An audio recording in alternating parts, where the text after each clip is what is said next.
Are we really witnessing the end of the legend of the invincible army today? Today, if Trump decides to send his naval forces to the Strait of Hormuz, it is said that the name of this waterway will then turn into the cemetery of Hormuz. What about Finland? What about this strange proposal that sells illusions to America in exchange for saving Ukraine?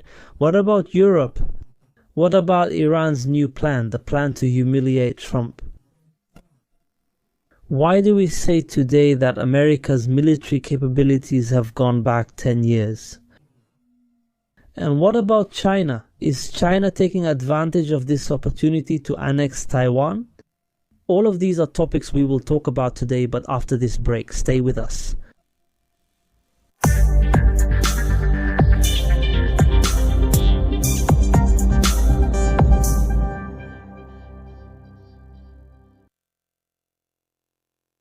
Dear viewers, peace be upon you and God's mercy and blessings, and welcome to our new episode today, God willing, in this episode of the Opinion series, which we always dedicate to keeping up with the latest developments in this war that is now taking place between Iran and the Epstein coalition. Our topic today starts with this strange proposal made by the Prime Minister of Finland, Alexander Stubb. It's a proposal for a deal between President Trump and Europe. What does this proposal say? It says that Europe will help America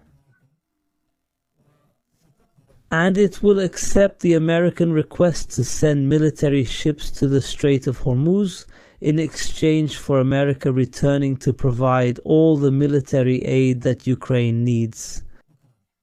This Finnish proposal came because there are very big European concerns about the continuation of this war.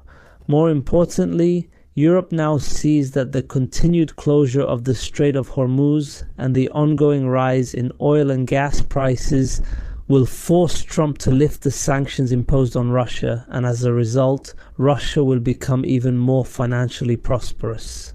Europe now sees that it is in its interest to stop this war with Iran. Europe believes it is in its best interest to stop as soon as possible before reaching a point where Russia becomes financially stronger, and Russia would return again to what it was before the start of this war in Ukraine.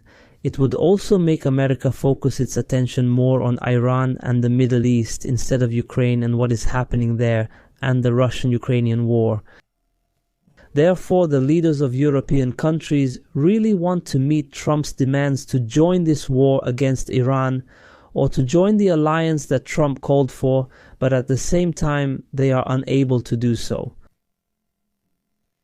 Britain was the first European country to announce its absolute refusal to participate in this alliance. France and Germany said they were ready to participate in securing the Strait of Hormuz, but they said that after the end of the war, this would be in coordination with the Iranians. They said that it is not possible to secure the Strait of Hormuz without Iran's participation. Greece said almost the same thing, while of course there were other countries like South Korea and Japan that also refused to participate. So the important thing is that the European countries had an interest in military intervention in the Strait of Hormuz to prevent oil and gas prices from rising further, as I said, and to keep Russia from gaining more from this crisis. But the problem for them is that they can't do that. The problem for them is that today they are suffering from significant military weakness. The European naval forces have become weak due to lack of funding, due to a deficit in technological development, due to weak combat readiness among naval personnel, due to a shortage of missiles and ammunition, and so on. So the Europeans know very well that entering the Strait of Hormuz means only one thing: entering the Hormuz Cemetery. That's the real name, the Hormuz Cemetery. If forces are sent to the Strait of Hormuz, the name of this strait will become the Hormuz Cemetery, not the Strait of Hormuz. There is a significant depletion of the European military stockpile, and of course Europe needs this stockpile. There will be heavy losses in lives and ships, and these ships may even be sunk. All these events will be a disaster for these countries and a political disaster for these leaders in Europe, because they will suffer then. they will suffer even more in the upcoming elections than they are suffering today. They wish to solve this Strait of Hormuz problem, but at the same time, they are unable to do so and refuse to do it. But what's strange is that the Prime Minister of Finland, Stubb, suddenly made this strange proposal, as if he was selling an illusion to President Trump. Because Trump is not able to support the European plans in Ukraine at all, and the Europeans are not able to support their plans in Iran or in the Strait of Hormuz. And even Finland is not able to offer anything to America in this regard at all. And what's strange is that Stubb is trying to appear serious about presenting this proposal, to the extent that next week he will hold a summit in the Finnish capital, Helsinki, a summit to discuss ways to provide aid to Ukraine. But at this summit, this topic will be raised, the topic related to the Strait of Hormuz. Stubb knows very well that the Europeans reject this proposal and refuse to get involved with the Epstein coalition, yet he still presents this proposal. Why? Because he is trying to show that he is completely different from the rest of the Europeans, that he sympathizes with Trump, that he is not against Trump, and that he supports Trump. But he can't do that. He doesn't have enough military capabilities. A proposal. Therefore, Trump today is still truly in real trouble. He failed to get the American military to secure the passage of the oil tanker through the Strait of Hormuz. And he failed to form an alliance to carry out this mission.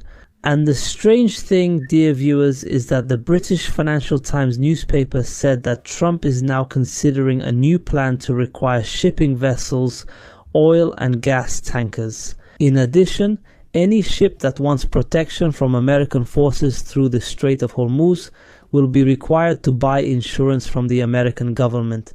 That means every ship that wants protection from America in this strait must buy insurance from the American government. In other words, these ships will pay Trump for protection.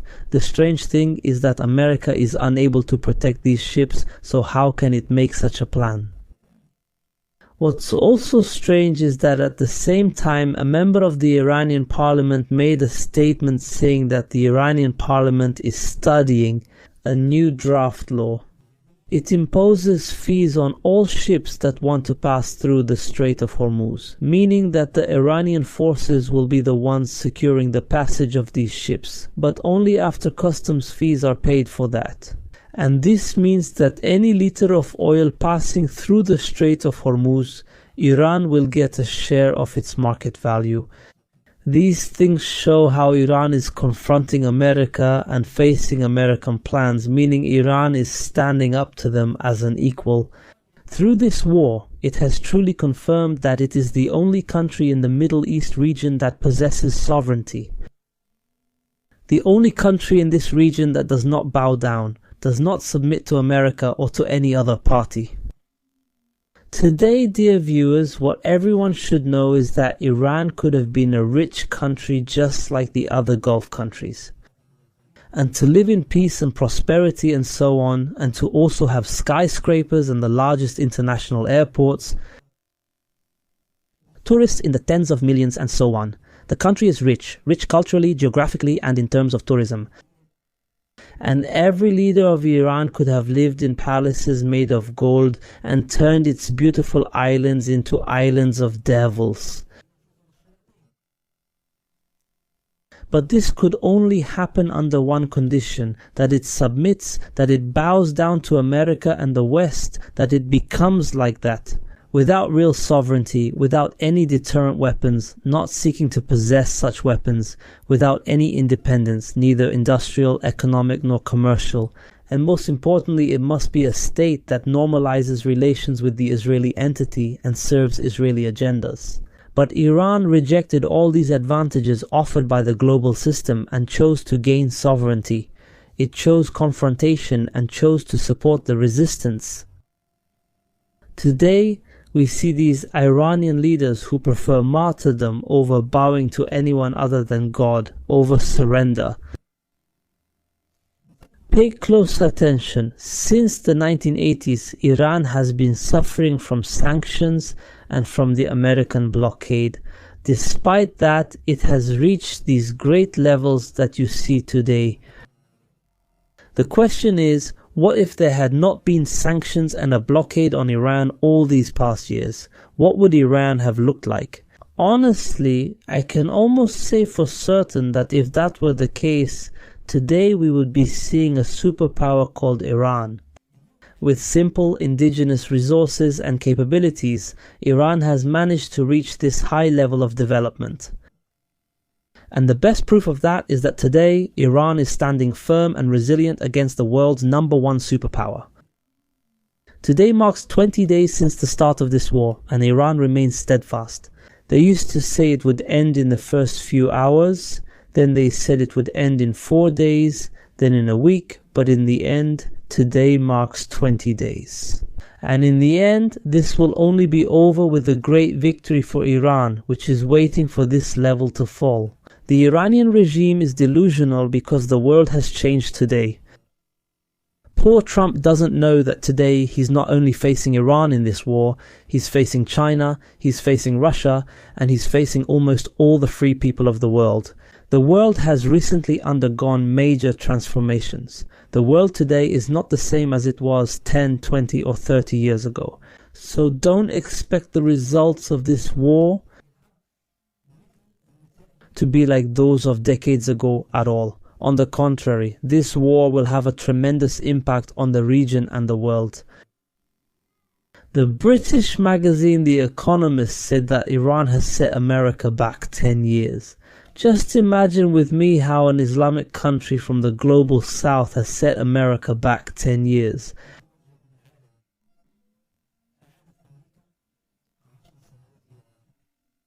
America had certain military capabilities, meaning if we consider 10 years ago as 2016, and after that, these capabilities developed year by year up to today. But Iran came in about 20 days, actually less than 20 days, and brought America back to the capabilities it had in 2016. Meanwhile, on the other hand, China is developing, filling its warehouses with equipment and weapons, monitoring and deploying today, meaning it is observing the situation and spying on American forces and so on. What if China invaded Taiwan now? Reuters news agency today said that China has made a proposal to Taiwan. China told Taiwan, "We are ready to meet all of Taiwan's needs for gas, energy and all the resources Taiwan requires instead of this expensive gas." They're bringing it from America today. And this was said with only one condition. What is that condition? That Taiwan returns to the embrace of Mother China, meaning that Taiwan unites with China. But Taiwan rejected this offer, this Chinese demand that comes today at this time. In these circumstances, this is not an ordinary request.